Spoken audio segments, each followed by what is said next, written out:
Good morning. Hi, good morning. How are you? I'm fine. I'm fine. I'm so glad to have you on my show. Today Yeah, I have the pleasure. for asking. Today I have the pleasure of introducing to you on my podcast the helicopter gardener Jason from Sutherland Homestead. How are you, Jason? Yeah, I'm doing well. Thank you for having me. This is really fun. um, I'm so delighted to have you on my show. You currently reside in North Carolina, but I've done my research and I know you originally came from Southern California. What brought you to the Southeast? Yeah, that's correct. Yeah, me, my wife, and my daughter me and my wife met in high school, and we were born and raised and never lived anywhere else besides Southern California. So, in 2016, we moved out and to start a homestead. And honestly, we wanted to stay in California. All our family's out there, and that's what we're used to. The weather and all that. But man, it's just so much expensive in California, and we wanted a little bit of land, at least an acre to start off on. And it's just honestly, it was so much affordable out here. And also we kind of fell in love with the weather. We wanted the seasons. We fell in love with the four seasons. And it wasn't I guess there's a lot of water out here. It's green, and it's just very different as far as the weather. And also we felt a good sense of community out here that was already doing what we wanted to do, which was grow food, have a little farm, and just kind of work for ourselves. Also, it wasn't just about growing food, but it was also trying to figure out how to start our own business for our own selves, and without having to work in an office like I was used to in California. That's awesome. That's awesome. You have an incredible homestead. I have watched so many videos and listened to so many podcasts, and I just have to ask you. I'm going off a script. How is the mother, Cooney Aurelia? Is that her name? I think you said after she had those babies, she had four boys and two girls. Is that correct?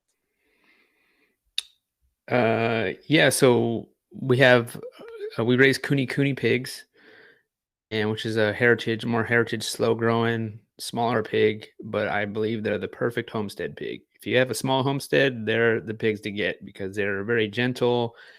I would say they're a good family pig. They're easy to raise than just a regular fast growing pig. Um, but yeah, we had our first or our second litter last year was our first litter of piglets. So this year she had another litter. She had two boys and four girls. That is so. They are so cute. They're too cute. Yeah, they and, are too cute. Yeah, they are. and and the mom, is her leg doing okay? I think you said she was limping after she had the Oh yeah. babies.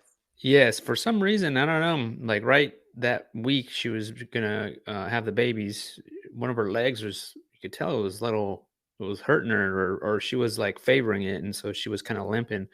But yeah, as soon as she popped out those babies, like she's good as new now. I don't know. Maybe there were just too much weight on a nerve or something. Wow. Now, can you describe for our audience what your homestead consists of? Yeah, so currently, in 2016 we started on 1.5 acres.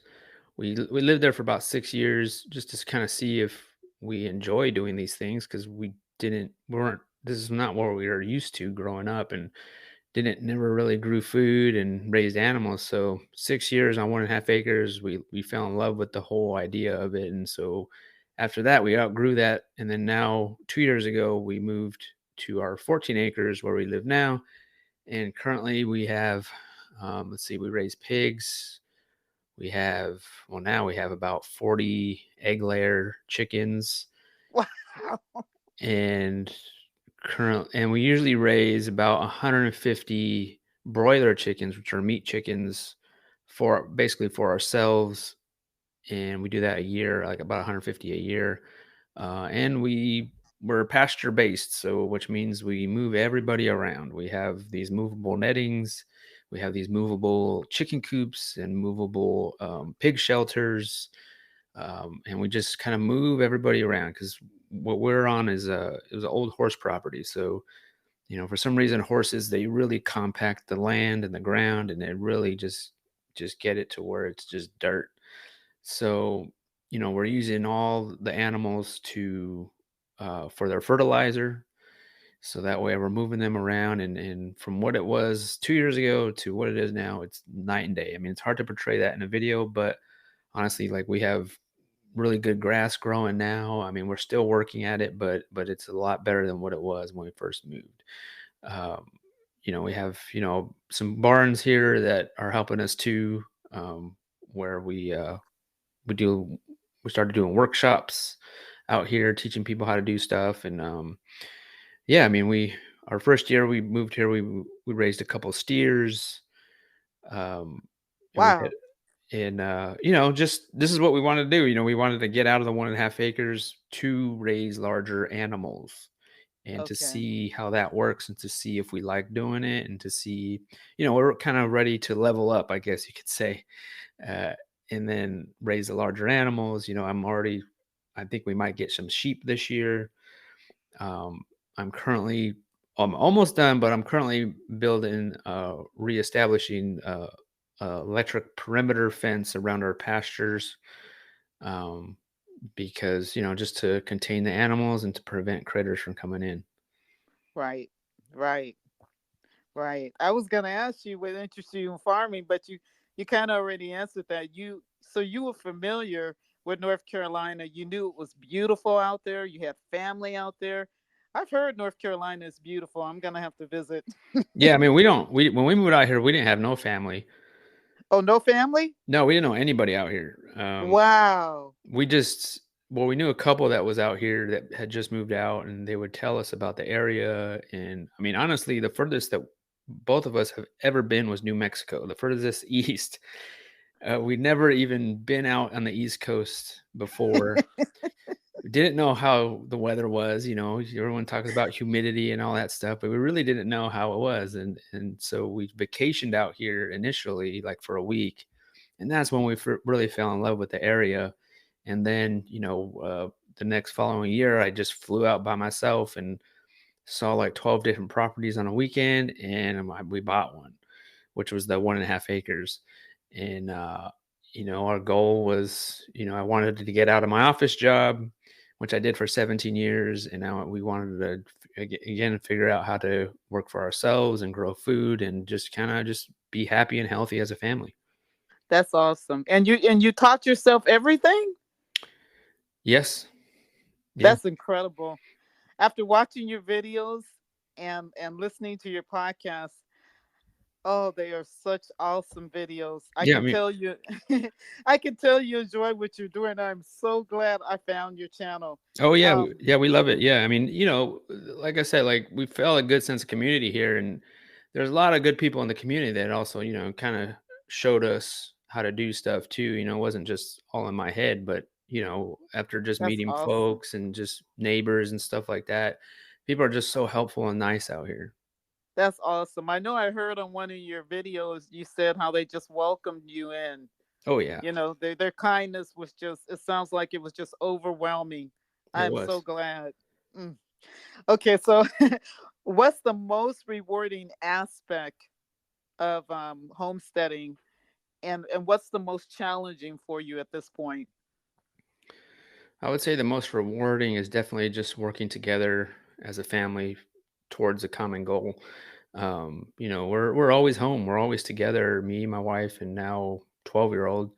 And we homeschool our daughter, so my wife does that, and my wife she's kind of the keeper of our home, make sure everyone's well fed and organized, and uh, she kind of helps with that as far as helps me to be able to create the videos that I do and to be able to just work outside and do So it's what. teamwork. Oh yeah, it's Teamwork. teamwork. I mean, So it's definitely a family enterprise. oh yes, definitely. I mean, this is both me and my wife dreams. It was always our both of our dreams, and I think That's and I awesome. think that's important because I think if it was maybe say if this homesteading thing was only her dream or only my dream, I don't think we would be as successful because I feel like you both kind of have to be all in. Um, Exactly. be, Exactly. because And somebody's I see even your daughter helps. oh yeah, she's getting older now. Like when we started this, she was 4 years old, and now to see her just growing up, and this is pretty much all she knows now. As far as she was butchering a chicken at 4.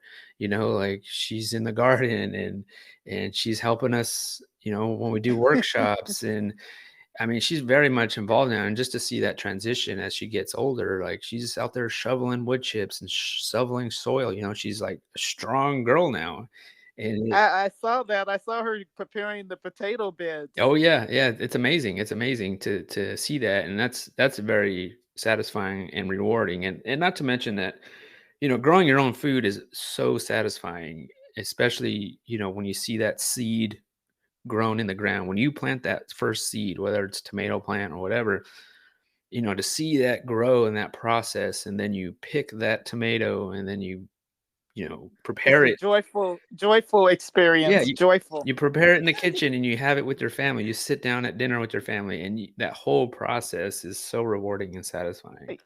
Oh yeah, definitely. That's a blessing.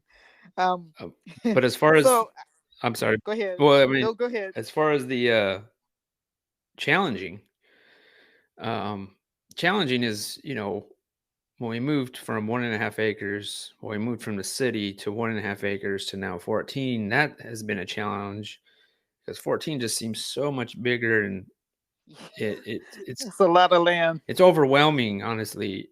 And I mean, we're getting more used to it. We've been here 2 years, so you kind of get used to it a little bit, but it's still it can be overwhelming. There's a lot of walking around. Like there's a lot of steps involved here, so we're getting our workout in so far.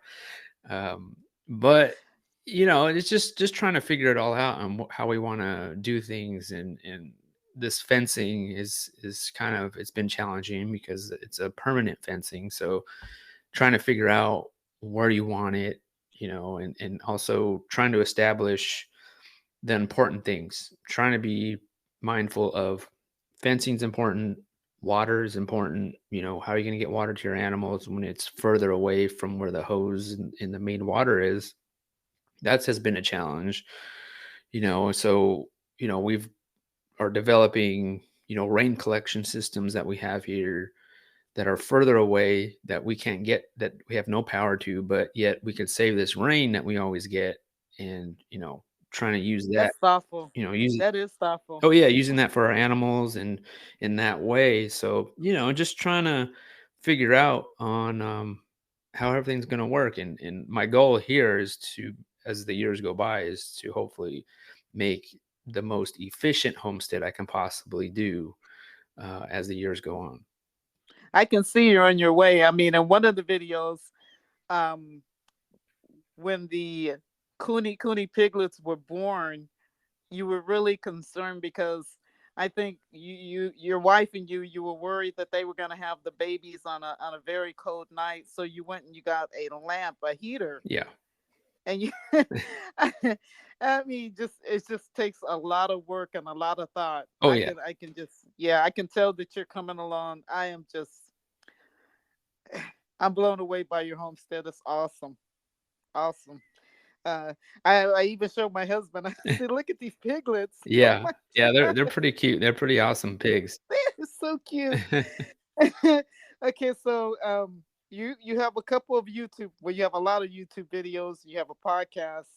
Um, can you if I know you have a lot of workshops, but can you have a workshop come that was coming up on May the 10th and May the 11th, but that's unfortunately that's sold out. Yes, so we do chicken butchering workshops. Teach folks how to process and bag and put away their own chicken, and we've been doing that for a good 5 years now.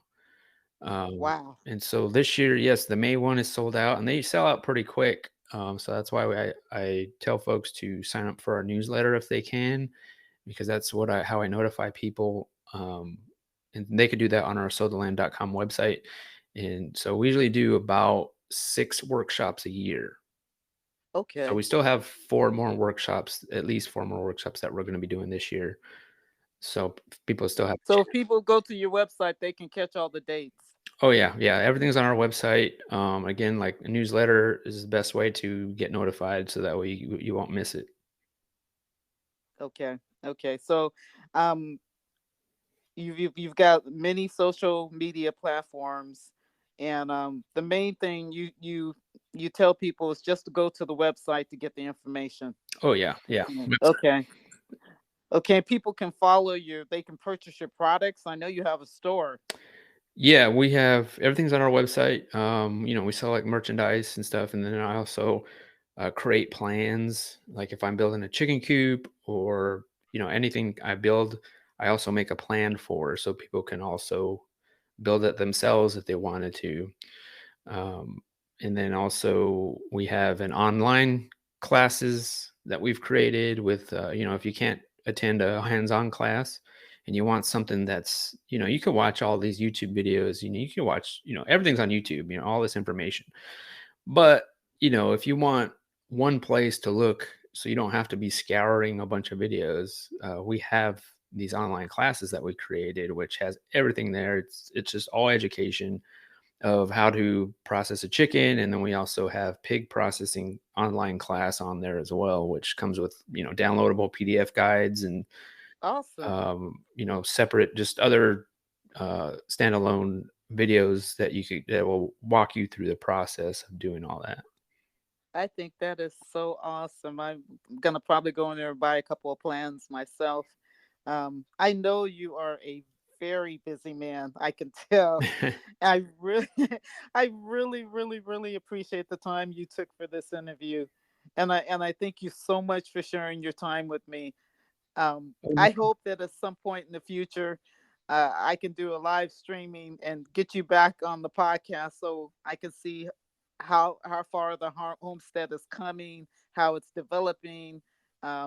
Maybe sometime in the future, in a couple of months, and see where you guys are at. Yeah, that'd be fun. That'd be fun. Yeah, yeah. There's a lot of stuff going on here. We're still at it, and still trying to figure it out. We got a high tunnel here that I'm still trying to finish, but we already started planning in it. I'm about to try to figure out how to get water to it now, and there's always something going on. Always. Thank you, Jason, so much for the interview. Thank you for your time. Yeah, thank you. This is fun. I Oh, appreciate it. okay. Take care. All right.